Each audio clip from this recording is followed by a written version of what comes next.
এক দফা দাবিতে উত্তাল সায়েন্স ল্যাব। 7 কলেজের শিক্ষার্থীদের জন্য ঘোষিত ঢাকা সেন্ট্রাল ইউনিভার্সিটির অধ্যাদেশ জারির দাবিতে বেলা 12টার পর সড়কে জড়ো হয় শিক্ষার্থীরা। স্থবির হয়ে যায় সায়েন্স ল্যাব এলাকার যান চলাচল, বন্ধ হয়ে যায় এলিফ্যান্ট রোড, নিউ মার্কেট ও ধানমন্ডি এলাকার যান চলাচল। স্থবির হয়ে পড়ে ঢাকার বড় একটি অংশের বাসিন্দাদের স্বাভাবিক কর্মকাণ্ড।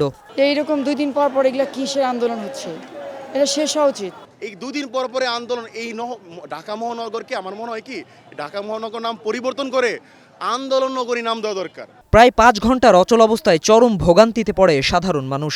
বাংলাদেশ আছে মগের বললো, এইভাবে তো চলবে না দিনকাল। আজকে আমি বিজনেসম্যান, রাইট নাও আমি বিজনেসম্যান, সো আমি এখন বিজনেস করতে যাব, আমার এখন পার ডে আমার ইনকাম 4 থেকে 5 লাখ টাকা আমার ক্ষতি হচ্ছে। এই টাকাগুলো কেউ দিবে? 2 থেকে আড়াই ঘন্টা বসে রয়েছি, এখন দেখা গেছে মনে যাত্রী নামা দেওয়া, দেখা গেছে বসে রয়েছি, এখন তো আমাদের অনেক লস। শিক্ষার্থীদের একটাই দাবি, রাষ্ট্রপতির মাধ্যমে ঢাকা সেন্ট্রাল ইউনিভার্সিটির অধ্যাদেশ জারি করা। আমরা একটা সিদ্ধান্ত নিতে ভুগতেছি।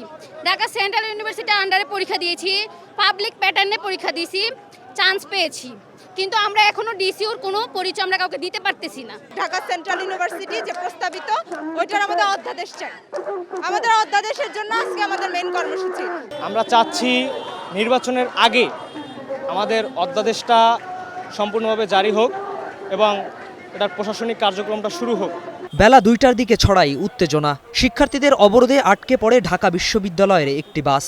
এ সময় বাসটি যেতে দেওয়ার অনুরোধ জানায় ঢাকা বিশ্ববিদ্যালয়ের শিক্ষার্থীরা। তবে অনড় ছিল আন্দোলনকারীরা। এ নিয়ে তর্ক বিতর্ক থেকে শুরু হয় দুপক্ষের হাতাহাতি। বিকেল 5টার দিকে অবরোধ তুলে নিয়ে সোমবার থেকে আবারও সড়ক অবরোধের ঘোষণা দেয় শিক্ষার্থীরা। গণজামায়াতের মধ্য দিয়ে আমরা আমাদের পরবর্তী কি কর্মসূচি কোন পথে যাবে সেটি আমরা এখান থেকে তাৎক্ষণিক সিদ্ধান্ত নিব। এর আগে গত 7 ও 8 ডিসেম্বর শিক্ষা ভবন অভিমুখে টানা অবস্থান কর্মসূচি পালন করেন 7 কলেজের শিক্ষার্থীরা। সে সময় জানুয়ারির প্রথম দিকে অধ্যাদেশ জারির আশ্বাস দিয়েছিল শিক্ষা মন্ত্রণালয়। শাহানুর ইসলাম, স্টার নিউজ, ঢাকা।